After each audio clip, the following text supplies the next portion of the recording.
Welcome. Today in front of me Oppo Reno Lite 7 and I'll show you how to install iPhone keyboard on that device.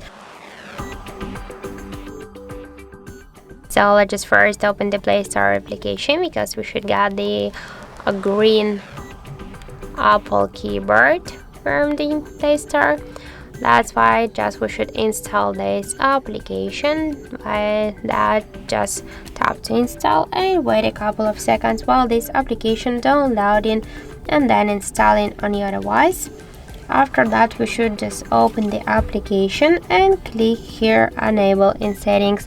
After that, click here near the green Apple keyboard on the switcher, tap to activate and go back.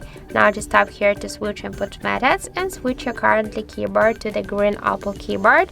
Now the process is finished, and for example, let's go to the app search here to see the look of our new device keyboard, and we can see that this keyboard is so close to the iPhone one as they all of these emojis.